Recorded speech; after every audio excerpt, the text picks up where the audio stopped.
Buenas tardes, ¿cómo están? Ahí vamos comenzando y esperando que las personas se vayan uniendo. Bienvenidas y buenas tardes a todas las personas. Bien, bueno, este es el segundo vivo de la semana de la enseñanza de las ciencias. Estamos transitando esta semana ya en la segunda jornada, muy felices de poder estar haciendo esto junto con ustedes. Tanto el equipo de trabajo del profesorado de ciencias exactas y naturales como el equipo de popularización de enseñanzas de las ciencias. Les damos la bienvenida y estamos como súper felices de todo esto que está pasando. En el día de hoy, bueno, hay todos me saludan, gracias, ¿cómo están, Mariví? Es raro vernos desde otra cuenta, desde la cuenta de Exactasuba, a donde estamos en este momento. Siempre por ahí nos vemos desde otros canales, pero veo que se están presentando gente muy conocida y muy querida, lo cual les agradezco que estén acá. Bióloga desde Corrientes, genial, qué bueno que cuéntenos desde qué lugar están en esta Argentina y si hay también desde otros lugares. Hoy el vivo va a ser con la doctora Elsa Meinardi, con la doctora Andrea Rebelchión, y que estamos esperando que entre. Perdón, quería decir que Elsa es la directora de las CCPEMS, que nosotros somos referentes, Gastón y yo somos los referentes, y Diego también, de las CCPEMS en la popularización, y la directora es la doctora Elsa Minardi desde Corrientes, Córdoba, Misiones. Bienvenidos, muchas gracias. Estamos esperando que Andrea se conecte. Me dijo que ya estaba conectada, pero que no nos veía. A ver si la veo por allí. Voy a ver si la encuentro.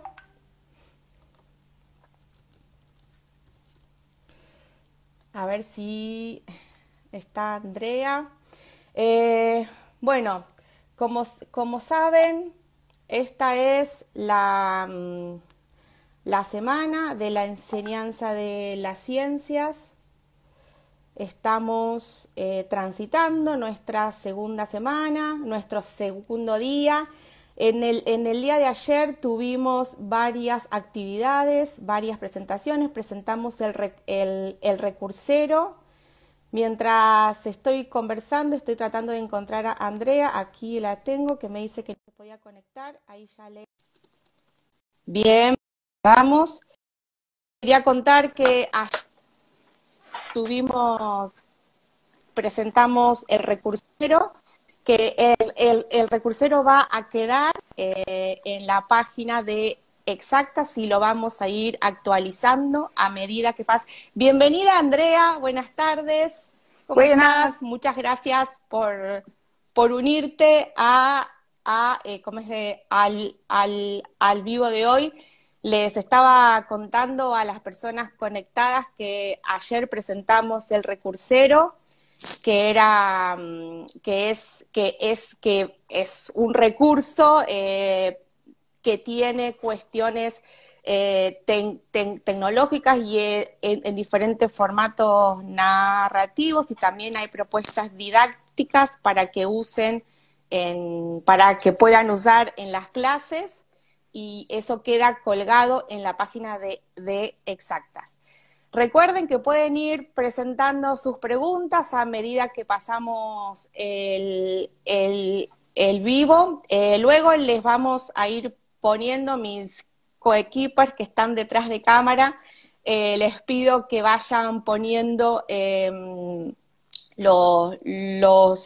los links referentes al recursero, por ejemplo. Igualmente, toda esta información está en el Facebook de Popularización Exacta Suba. Allí van a poder encontrar toda la información y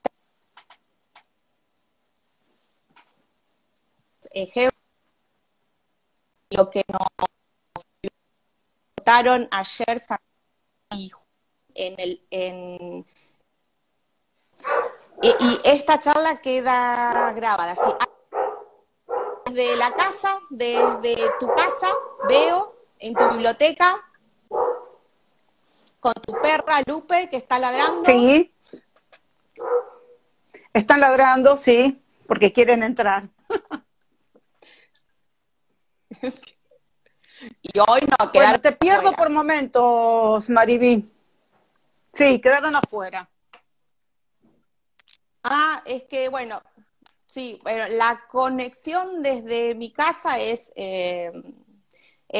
bastante mala, así que trataremos de hacer lo mejor posible. Si bien, como decíamos recién con Andrea, cada una está desde su casa y parece que estamos muy a la distancia, hemos encontrado diferentes formas de acercarnos. Por ejemplo, estos vivos que ahora estamos haciendo y desde la semana de la enseñanza de las ciencias y las otras semanas que se han ido dando y que se van a dar a lo largo del año desde el equipo de popularización de las ciencias, hay una gran producción de contenidos, por lo cual estamos muy contentas en la producción de conocimiento y de contenidos que se ha dado. Sí, entiendo que se corta bastante, pero no tengo, o sea, no puedo solucionarlo de otra manera, dado que la conexión en sí es complicada. Así que, bueno, hoy la convocamos a Andrea para este vivo, dado que ella participó en la tercera edición de ASPO. Les comento cómo es la tapa de este libro. Y así que le paso la palabra a Andrea para que ella nos cuente de qué se trata esta edición y cuál fue la propuesta que ella hizo. Bueno, primero, gracias a todos por la invitación, a la gente de popularización y a Mari y a Gastón que se pusieron al hombro esta versión tan atípica y pandemiosa de la Semana de las Ciencias. Y en relación a esto que comentaba Mariví, ahí tienen la etapa de Postnormales. Postnormales fue la tercera edición de ASPO, una iniciativa muy interesante de Pablo Amadeo, que es profesor, egresado y profesor de la carrera de Comunicación de la Universidad Nacional de La Plata, que en los primeros días que estábamos transitando la cuarentena tuvo una idea muy interesante, que fue recopilar, por supuesto con las autorizaciones pertinentes, una serie de escritos desde Zizek hasta Judith Butler, acerca de las miradas respecto a lo que suponía esta cuarentena y la pandemia en general, y tuvo un éxito muy impresionante esa primera edición, que se llamó La Sopa de Wuhan, y de hecho está siendo objeto de algunas investigaciones y análisis en relación a la rapidez y las necesidades que evidentemente había en la población de que circularan estos saberes, porque rápidamente empezó a circular en Europa, etcétera.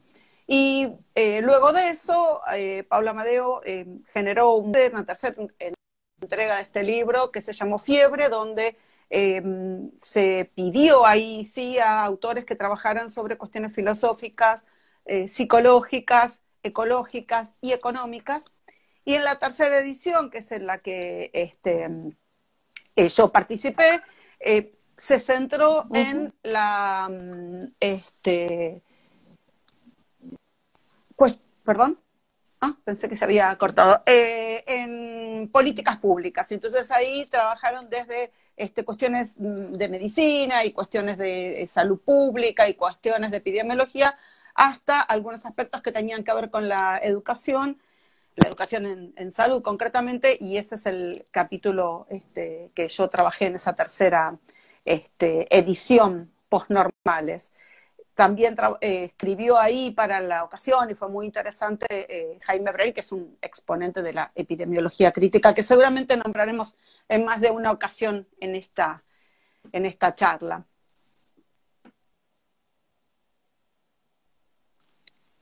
Bien. Mari quedó ahí como... En un apartado del capítulo, igual no sé si se me... En un apartado del capítulo haces mención a Umberto Eco, y que es cómo se responde, qué sirve el profesor. Bueno, ahí creo que tenemos ahí está el adorable Umberto Eco, un filósofo, psicólogo, profesor, maestro. Bueno, y allá por el 2007 publicó un artículo provocativo y desafiante que tituló ¿De qué sirve un profesor? Y era muy interesante, es muy interesante la pregunta que se hace, porque se la hace en tiempos de Internet. Y entonces lo que él se pregunta es justamente cuál es el lugar que tiene un profesor en tiempos de Internet, donde, como nunca en la historia de la humanidad, la información estuvo al alcance de todo el mundo. Y entonces cuando a todo se accede rápidamente con 2 o 3 clics, la pregunta es, ¿para qué sirve un profesor? Y entonces uno piensa que cuando en otras épocas a la escuela accedían unos pocos, eran las minorías a las cuales podía circular la información. Bueno, lo cierto es que en ese momento que esa circulación de información estuviera garantizada, bueno, tenía algún sentido, solo se encontraba en las escuelas o en algunos otros sitios como las bibliotecas públicas, por ejemplo. Pero hoy esa pregunta se agiganta, porque la escuela parece seguir como interesada en sostener esos sentidos e intenta vanamente, una tarea que está perdida antes de empezar, intenta competir con la información que está disponible en Internet, que tiene otros recursos, que tiene otros modos más sugerentes, más atractivos para los estudiantes. Y entonces en esa competencia, la verdad es que la escuela se desdibuja. Y lo que sucede es que con esos datos a los que se accede tan fácilmente y casi sin ningún esfuerzo intelectual, la escuela, y sé que estoy siendo injusta porque digo la escuela como una entidad, un enorme paraguas donde confluimos el colectivo docente, hay muchos docentes, profesoras y profesores que claramente están advertidos de esto y caminan por otras sendas. Pero bueno, tengo que decirlo de alguna manera, y lo que pasa con la escuela es que muchas veces privilegia esos datos, de esa información a la cual se accede tan rápidamente, pero que además es la que se privilegia para las acreditaciones. Quiero decir, muchas veces uno ve, con las hermosas excepciones que también uno encuentra, lo que uno ve es que las evaluaciones recogen aquellos datos que se toman fácilmente y que también se olvidan fácilmente como síntoma de aquello que se aprendió. Concretamente, bueno, si uno responde a esa serie de datos memorizados, se aprueban las evaluaciones. Con las hermosas excepciones, pero así sucede. Exacto. Sí. Lo que estuviste mencionando, y lo que mencionas, vos haces una informaciones de este estilo en la escuela. Sustenta esas críticas. Más, ¿qué relación establece entre esas informaciones? Específicamente, la pandemia que se atraviesa momento. Entiendo que acabas de mencionar, pero la relación con lo que atravesamos en este momento es mucho más importante.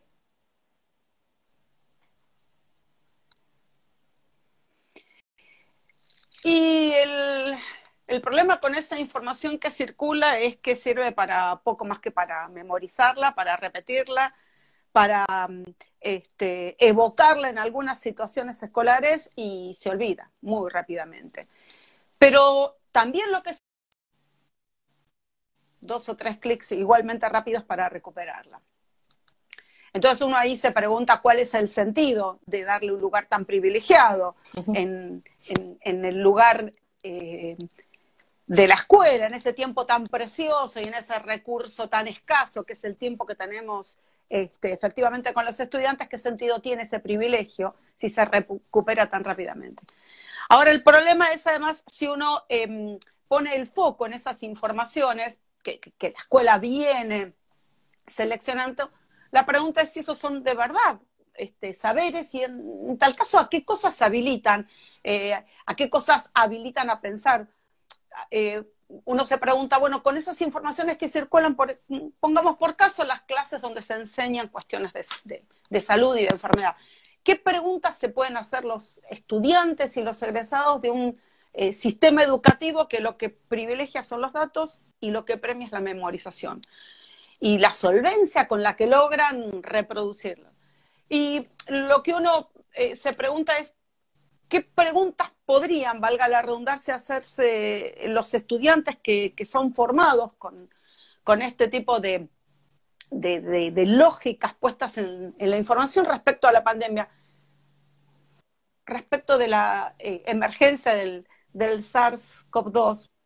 ¿Podrían nuestros estudiantes hacer una vinculación con la depredación de los ecosistemas, que fue ciertamente lo que hizo causó la emergencia del virus? Ahora, por otro lado, uno dice, bueno, frente al acuerdo que hay en la comunidad científica acerca de que son los murciélagos, o 2 o 3 especies de murciélagos, los reservorios de este virus, de otros coronas, pero además de virus como el Hendra, Marburgo, ébola, Nipah, algunos con una letalidad de un 90%. Frente a ese hecho concreto, ¿qué preguntas se puede hacer formado de ese modo? Quiero decir, ¿y qué decisiones podría tomar cuando uno propone en la escuela? Bueno, a ver, ¿qué decisión tomarías vos en relación con esto? ¿Qué podrían decir? Que la solución sería matar a todos los murciélagos de los trópicos. Esa podría ser una decisión. Luego uno podría pensar, bueno, ¿y ahora nuestros estudiantes que miran, como todos, o que hemos mirado desde el principio muy azorados, esta pandemia? ¿Qué preguntas se podrían hacer en relación con algunos sectores una vez establecida la pandemia? ¿Qué preguntas podrán hacerse respecto de cómo transitan esto los pueblos originarios, las personas que están en situación de calle, las poblaciones afectadas por conflictos armados y que están viviendo en campos de refugiados, que comparten entre cientos una canilla? Digamos, ¿cuáles son las preguntas que se pueden hacer los estudiantes en esas situaciones? Y entonces, un poco ahí lo que a mí me gusta pensar es en términos de lo que clausura y de lo que abre una u otra selección de estrategias. Digo que cuando uno lo que privilegia son las informaciones, ahí una clausura. No hay mucho más para decir que el SARS-CoV-2 tiene tal reservorio, produce estos síntomas, tiene tal tasa de letalidad y se contagia de este modo. Y ahí no hay mucho más para decir. Luego, lo que se abre, si eso es lo que clausura, lo que se abre son algunas miradas que permitan distinguir entre estas informaciones que solo sirven para repetir y saberes que permitan intervenir en el mundo, hacerse buenas preguntas y activar alguna serie de decisiones que clausura cuando uno solo puede repetir datos. Digamos, esta es un poco la crítica a la clase de decisiones.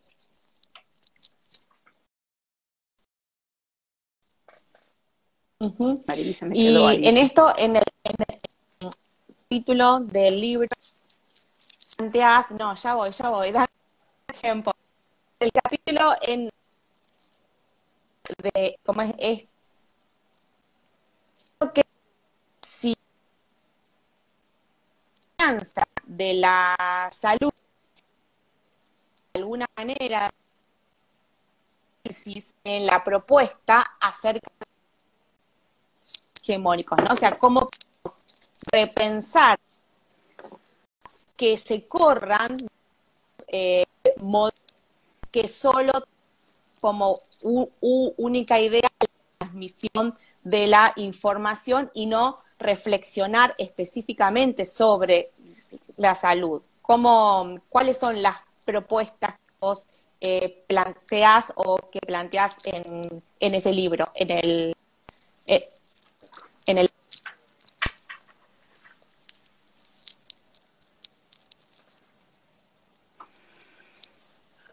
Bueno, en principio hay una mirada crítica a la perspectiva hegemónica que ha sido desde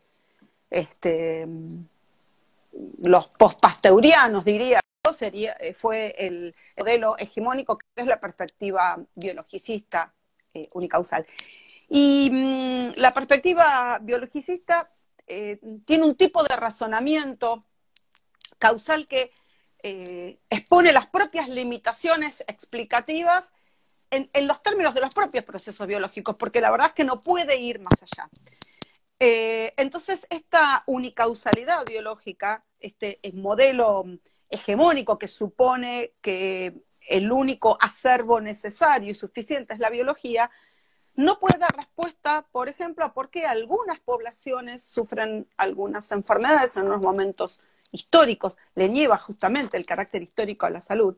Y por otro lado, no hay respuesta posible desde un paradigma biologicista para decir por qué en ciertas áreas y regiones africanas siempre se suceden brotes de ébola, pero nunca hay brotes de ébola en Nueva York, en Milán o en París.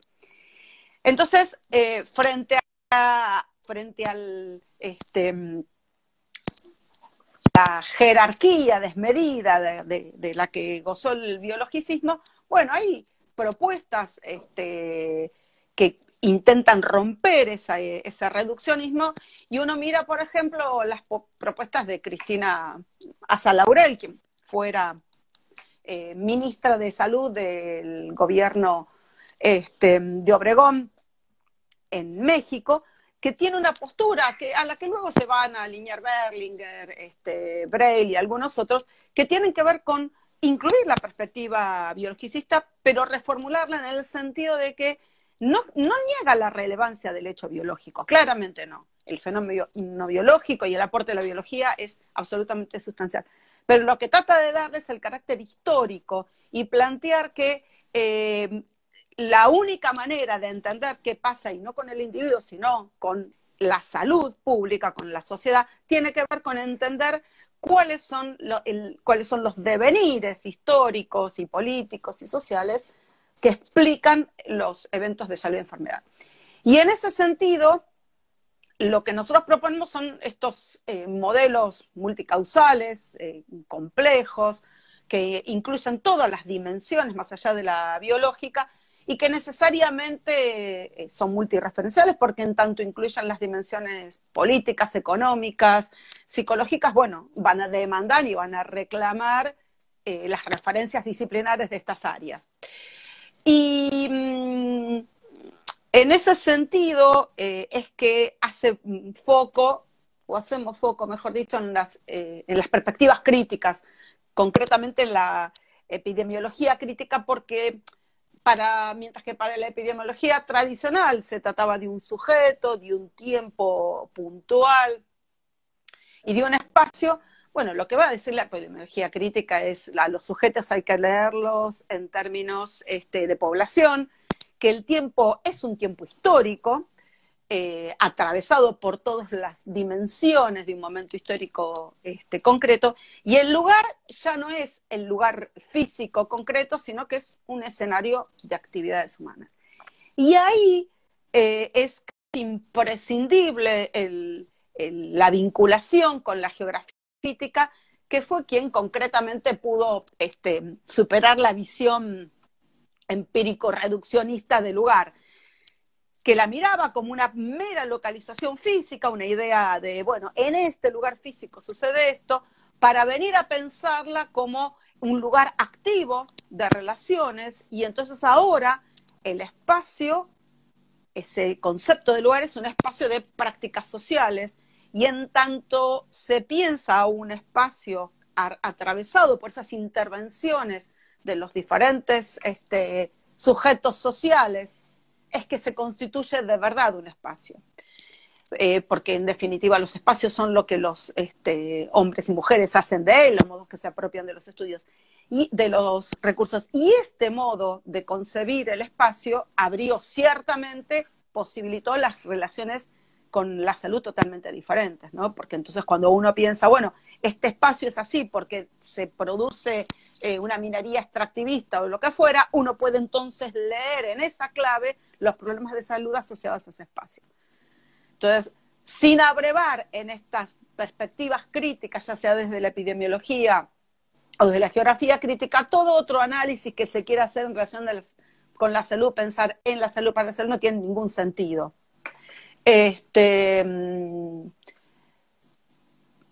Por eso yo lo que trataba de comentar es que la inclusión de la multicausalidad es solamente en diálogo con las ciencias sociales, es, vamos, el único modo. Uh-huh. Y en función de esto que vos mencionás de romper estos modelos, introducirse de alguna manera en las miradas de las ciencias sociales, para los y las docentes que trabajamos en ciencias, y más específicamente en ciencias biológicas, es algo súper complejo, porque es de dónde podemos dominar, o sea, que dado que esto muchas veces no se trabaja en la formación docente, en qué lugares y, por ejemplo, a partir de qué lecturas o desde qué situaciones nos aconsejás vos como experta en este tema que los y las docentes de biología podemos apropiarnos de estas miradas que incluyen mucho más que solo pensar a los modelos desde la forma biológica, que es algo parecido también a lo que pasa cuando uno piensa en la introducción de la perspectiva de género en la educación sexual, que también incluye aspectos sociales, afectivos y demás, ¿no? Entonces, ¿cuáles serían tus consejos o qué cosas podríamos leer o acercar para poder tener esta mirada fuera de los modelos hegemónicos? Sí, interesante, porque la verdad es que es como yo estoy asumiendo una tesis que supone que solamente se puede hablar y abordar cuestiones de salud y enfermedad desde perspectivas complejas en vínculo con las ciencias sociales. Pero a la vez, nuestros sistemas de formación son disciplinares y fragmentarios. Cuando uno analiza los planes de estudio de cualquier profesorado de biología, donde se supone que se abordan estas cuestiones de la enfermedad, la mirada y la formación es fragmentaria. Uh-huh. Entonces, bueno, lo que hay es egresados, profesores y profesoras, muy hiperespecializados, que dominan muy bien la disciplina, pero que tienen enormes dificultades para hacer vinculaciones con las sociales. Pero además, y lo que para mí es más complejo, no ven ninguna necesidad, digamos, no hay ninguna razón para interactuar con ellas. Y eso es producto de la propia formación, que de alguna manera se regodea en sí misma. Entonces, esto plantea como una encerrona, porque si nuestras formaciones son solamente física, química y biología, digamos, en un profesor de biología, o sea, ramas de las ciencias naturales, y estoy diciendo que las ciencias sociales son absolutamente imprescindibles, bueno, parecen encerrona.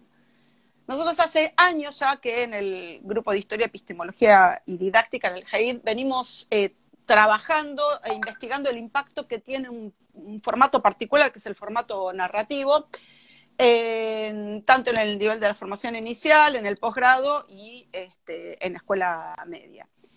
Y lo que venimos trabajando, andamiando, es la producción de relatos, en algunos casos la adaptación, en otros casos la producción, en unidades didácticas en las cuales son incrustados estos relatos con el propósito particular de que esos datos, esos relatos que tienen datos de todas las disciplinas, puedan de alguna manera exponer el carácter complejo de la salud. Y lo hemos hecho teniendo bajo la hipótesis, como paraguas, la hipótesis de que estos relatos son vehículos adecuados para transportar estos contenidos, que luego pueden ser recuperados a propósito de producir buenas explicaciones, que en definitiva es el objetivo de cualquier didáctica de las ciencias que se precie, digamos, que los estudiantes hagan algo más que meras repeticiones y que produzcan buenas explicaciones. Ahora, un poco la pregunta sigue sin responderse, porque estoy diciendo que los profesores nos formamos en un formato tradicional, y estoy diciendo que entonces hay que hacer relatos, pero no estoy diciendo cómo hacer esos relatos. Y eso es todo un desafío, porque ¿cómo hace este profesor o profesora de biología para aprender a construir relatos que tienen contenidos de la física, sí, de la biología, pero también y sobre todo de estas disciplinas con las que no nos enseñan a dialogar, que son las sociales? Entonces, voy a proponer como dos ejes, digamos. Un eje que tiene su centro en un trabajo que yo le llamo colaborativo, y otro eje que tiene que ver con las fuentes. Entonces, en relación con el primer eje, la propuesta tiene que ver con superar estos límites de la fragmentación que es del sistema educativo, es de los programas de formación docente, pero también es una fragmentación interna. Uno se acostumbra, a fuerza de años de biografías escolares fragmentadas, a pensar en los márgenes de la propia disciplina. Entonces, un poco, la primera apuesta tiene que ver con eso, con superar la fragmentación que tiene cada uno de nosotros y activar la búsqueda de aquellos datos de las ciencias sociales que puedan darnos el contexto y el cuerpo del relato. Ahora, ¿dónde? ¿Cómo? Bueno, concretamente en la sala de maestros, en la sala de profesores. Entonces, la propuesta tiene que ver con que uno cuando identifica, bueno, este tema, no sé, la historia de las vacunas o algún proceso de inmunización, ahora que estamos en tiempos de coronavirus, cuando uno pesca que hay algo ahí que tiene algo más que los límites de la propia biología, como podría ser, qué sé yo, no sé, por ahí uno podría explicar síntesis de proteínas sin acudir a ninguna otra cuestión de orden social y bueno, se puede explicar perfectamente. Pero cuando uno empieza a pescar algo que podría ser más sólido, más interesante, bueno, ahí la búsqueda es en la sala de profesores. ¿Y cómo? Bueno, cuando uno arma el relato en términos de lo que uno sabe, que es la biología, bueno, Jenner hizo la vacuna de la viruela, bla, bueno, muy bien. Con ese esqueleto uno va a la sala de maestros, de profesores, y le plantea a los colegas, ¿qué me pasa? ¿Qué falta acá? ¿Qué pasaba en el siglo XVII para que esta línea de investigación tuviera más importancia que esta otra? ¿Qué estaba pasando con el cambio climático en el siglo XVII que genera la pobreza? Bueno, cuando uno logra esos datos, los ensambla en aquel esqueleto y arma el prototipo. Y ese prototipo, que es un relato, seguramente es una relación fructífera no solo para el profesor de biología, seguramente lo será para el profesor de historia, que cuando hable de no sé, la guerra de la Triple Alianza, pueda ponerle algún toque más de lo que eso supuso en la epidemia de fiebre amarilla durante ciencia de Sarmiento. Quiero decir que esta tarea colaborativa enriquece a todos, aun cuando la idea original haya salido del de biología. Ese es el eje que es intramuros, quiero decir, es el eje que se puede construir en colaboración con los colegas. El otro eje es un eje que se basa en los autores. Ahí creo que tenemos algunas diapositivas, me iba a salir filminas, para compartir. Y ahí hay como dos líneas. Una tiene que ver con, como Fernando. voy a poner a su vez la mía, así ya, claro, exacto. Una de esas, dentro de ese eje de las fuentes, una línea tiene que ver con los autores que vienen de la biología, pero que tienen un gusto por la narrativa y que entonces coquetean con unas producciones bellísimas entre la ciencia pura y dura y la literatura, digamos. Bueno, ahí tienen, agarrando su propio cerebro, parece a Oliver Sacks, con toda una serie de libros maravillosos, ahí hay algunos. Abajo tienen al biólogo Paul Nabhan, que tiene una línea muy, muy, muy interesante, que se centra básicamente, sobre todo en el primero, porque a algunos les gusta el picante, que se centra en el análisis de qué pasa cuando los pueblos originarios los atraviesa y se inserta la comida chatarra, la comida más occidental. Ahí hay relatos desde los indios que empezaron a tomar alcohol y cómo fueron aumentando las tasas de diabetes tipo 2, etcétera. Relatos de pueblos atravesados por la cultura.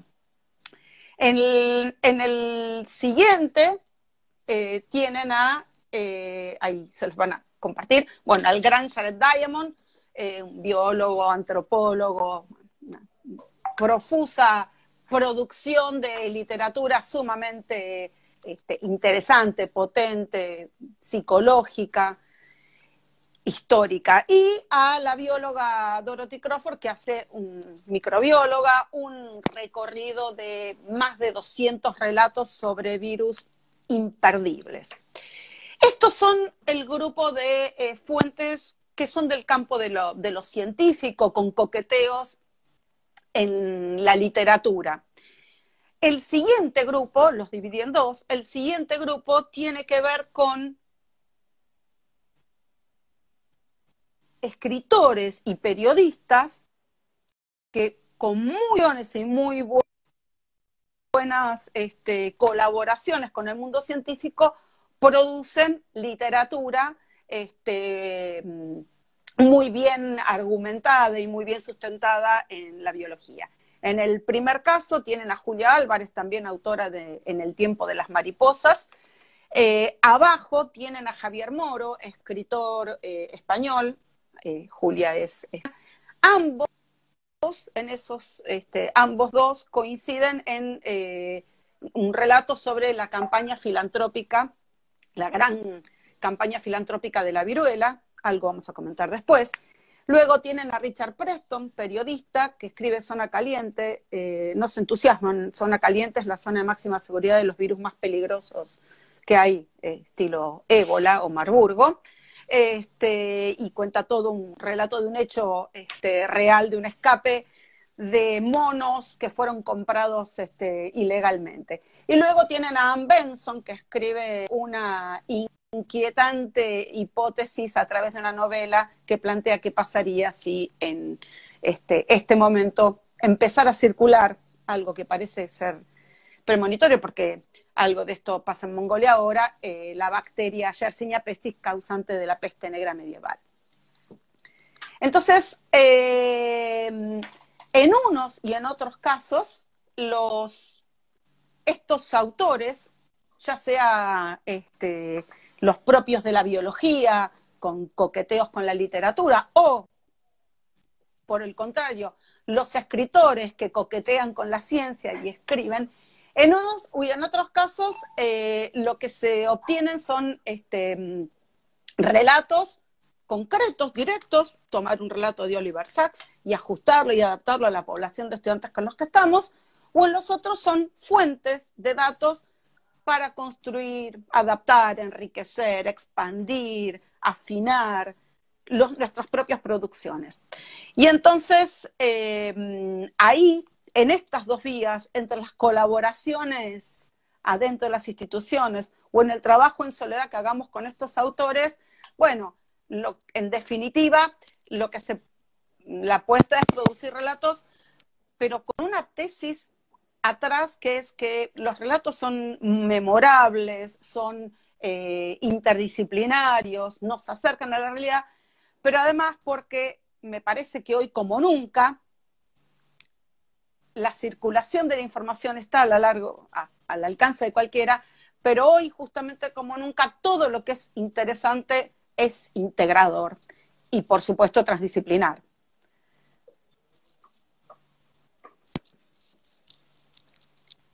Quedó, Mariví. Antes de que nos pases a contar un relato específico de cómo es que estas narrativas nos ayudan a los y las docentes de biología y de otras áreas a poder introducir no solo los componentes de biología, sino de otras áreas, hay algunas preguntas que estuvieron surgiendo que me parecen que podemos, podemos retomar antes de pasar específicamente a esa narración, que en un momento preguntaban, y también es algo que me pregunto yo, y hoy al mediodía en una conferencia salió la temática que, dado que estas cuestiones no se trabajan en la formación docente, ¿no? Porque están ausentes claramente de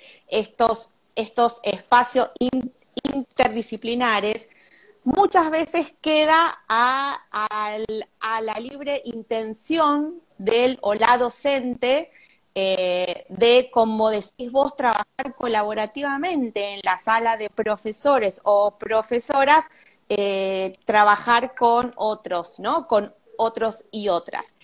Pero queda librado a la intención de cada uno. ¿Hay alguna forma de que desde la formación docente se trabaje esto en la formación específicamente, que podamos incluirla como nosotros como formadores de formadores?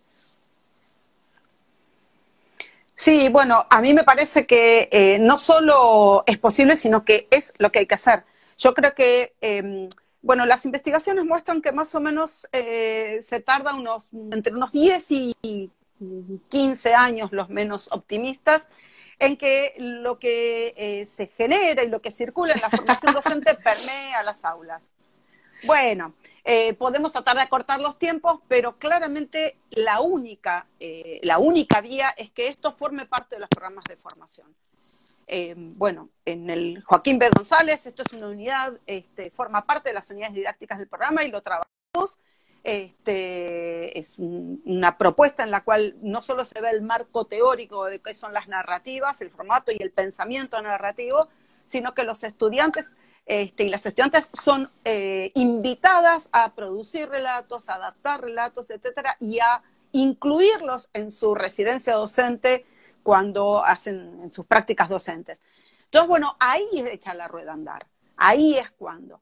Y luego sucede algo interesante, tal vez no tan organizado, no tan orgánico, pero también sucede algo interesante cuando en esta sala de maestros que yo decía, uno irrumpe y dice, ayúdame a empezar a armar esto. Cuando uno empieza a establecer vinculaciones con el profe de geografía, con el de economía, con el de historia, ahí también se echa una rueda a andar. Entonces, es cierto que todo queda librado al interés o a la decisión de cada uno, esto es cierto, pero en tanto se legalice y se oficialice y se dice, bueno, en un programa de didáctica de las ciencias tiene que estar incluidas estas miradas y estas perspectivas, bueno, la rueda echa a andar.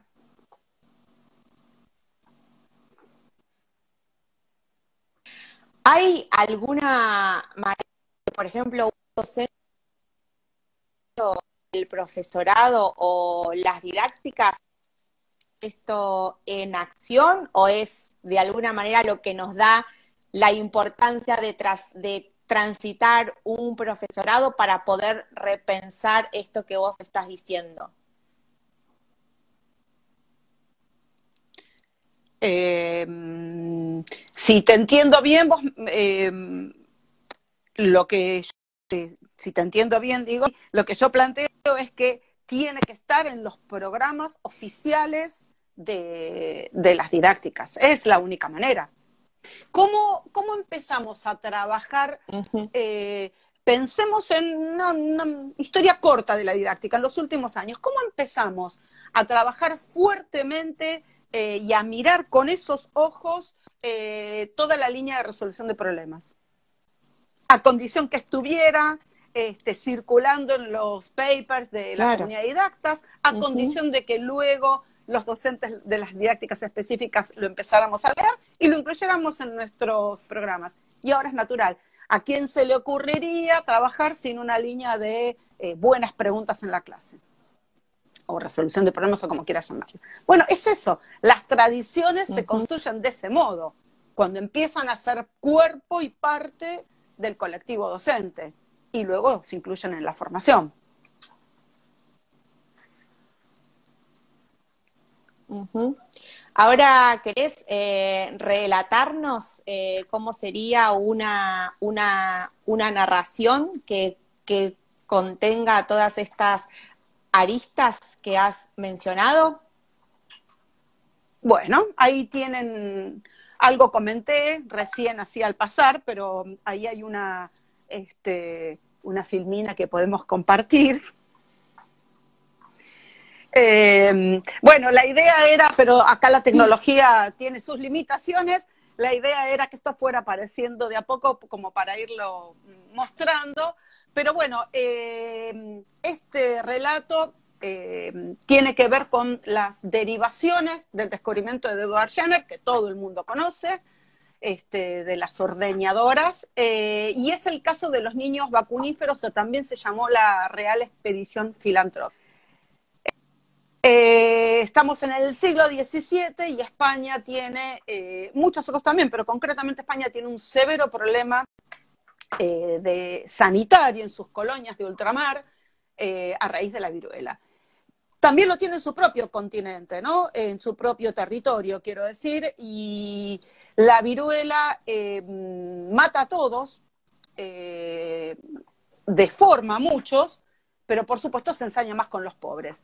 España tiene para esta época, saliendo del medioevo y tratando de acomodarse en este capitalismo, sufre toda una serie de procesos ambientales, uno que se llamó la microglaciación, que arrasó con todos los cultivos, hubo unas enormes hambrunas, y en esa situación de extrema pobreza, la viruela hace estragos.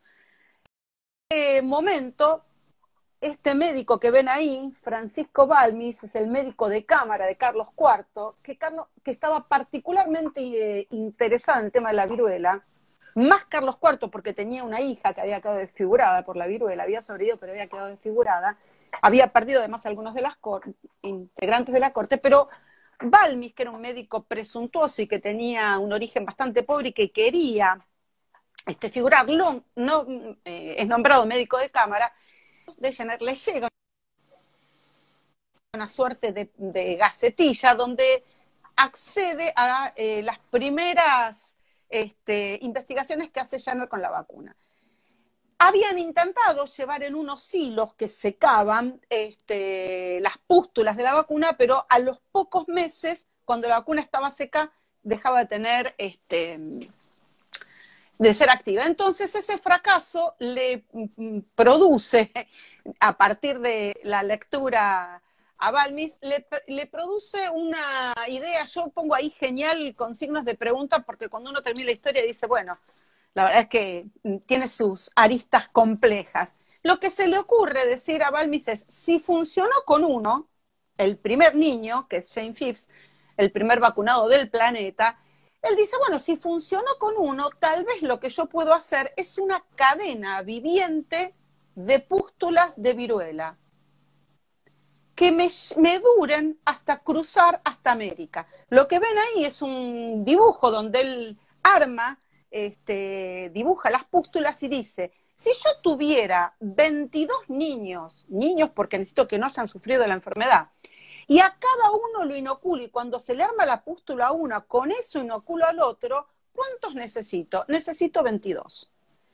Bueno, claro, ¿quién está dispuesto a dar 22 niños? Y en una España pobre, con una cantidad de huérfanos enorme, dice, bueno, esto lo pueden poner los huérfanos de La Coruña, donde estaba Balmis. Entonces, efectivamente, va al hospicio de La Coruña. Ese grabado que tienen ahí es el único que trascendió de la regente, que se llamaba Isabel Sendala.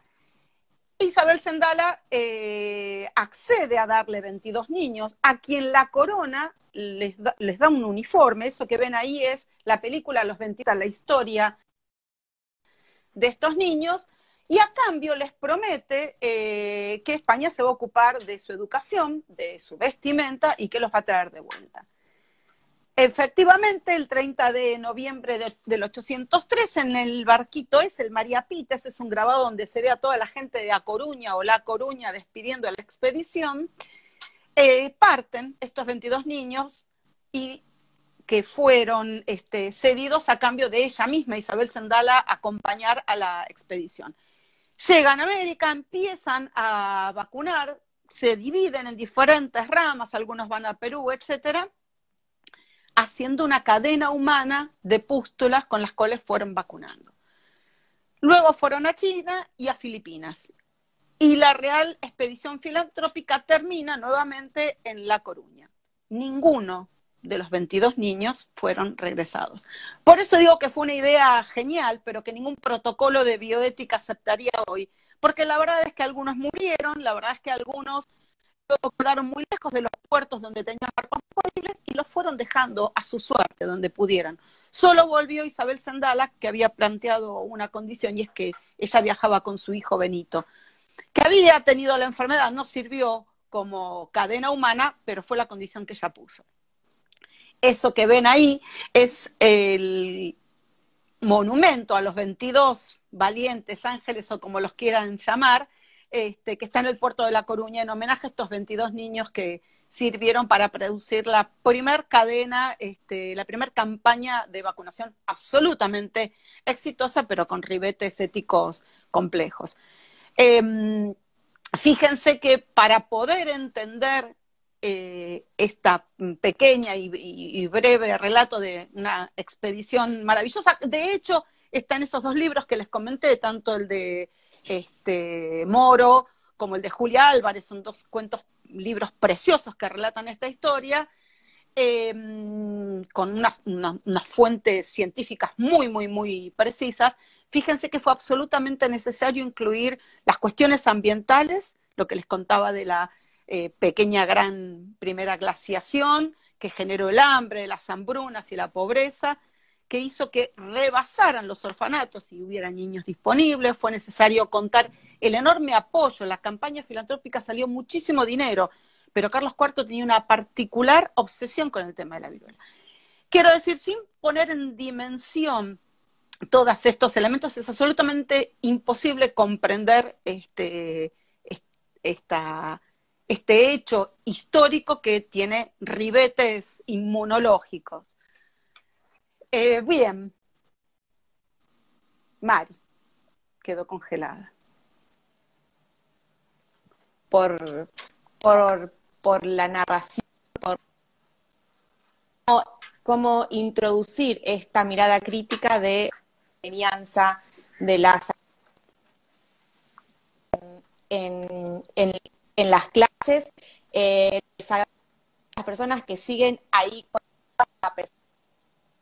que tenemos, les pido disculpas, así que vamos a alguna que tenemos de la gente que sigue conectada. André, si te parece, preguntan si podés repetir el nombre del biólogo.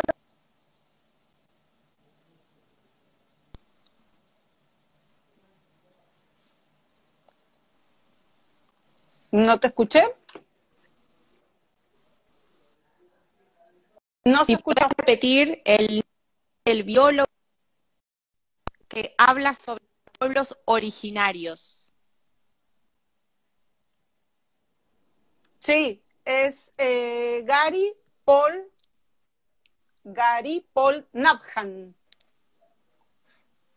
Es que el autor de ¿Por qué a algunos les gusta el picante? Igualmente, como pusieron ahí en los comentarios, estos libros que recomendó Andrea van a quedar colgados en el Facebook de popularización de Exactas, que ahí tienen fijado el comentario para que puedan ir y ¿sí? Acá comentan que leyeron tu libro, será el de Educar en Salud. Salud, Si querés supongo. comentar algo de eso, que le ayudó mucho a repensar, pensar las clases. Y si hay otro camino, entiendo que vos ya mencionaste un recorrido, ¿cuáles serían los tips a dar a un docente de biología para trabajar?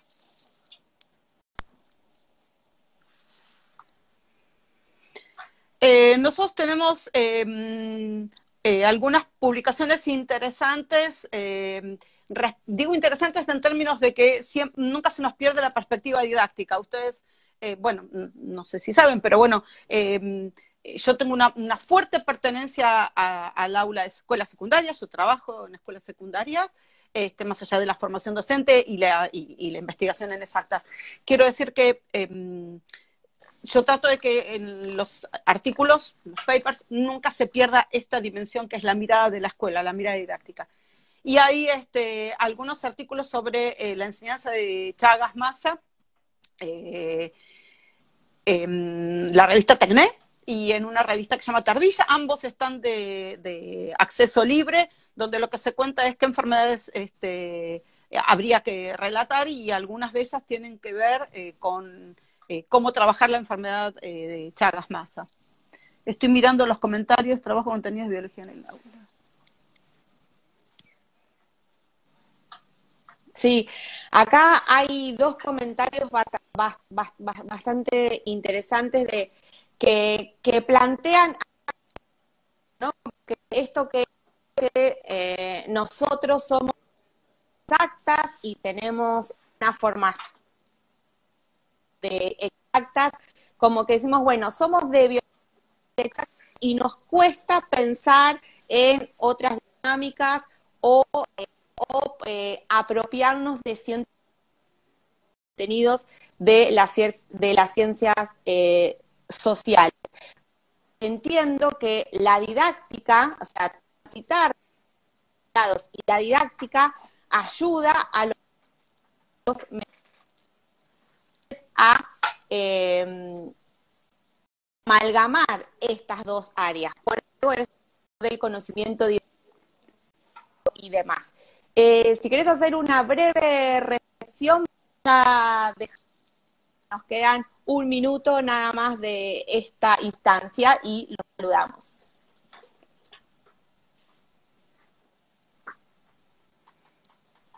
No se escuchó nada. La pregunta, si hiciste una pregunta, no la escuché. Para que hagas un saludo. Un saludo. Bueno, gracias a los que estuvieron presentes. Por supuesto, saben cómo encontrarme para consultar cosas, textos, propuestas, etcétera. Y me parece que una buena reflexión es, por lo menos a mí me sirve pensar en esto que decía, ¿no? Lo que abre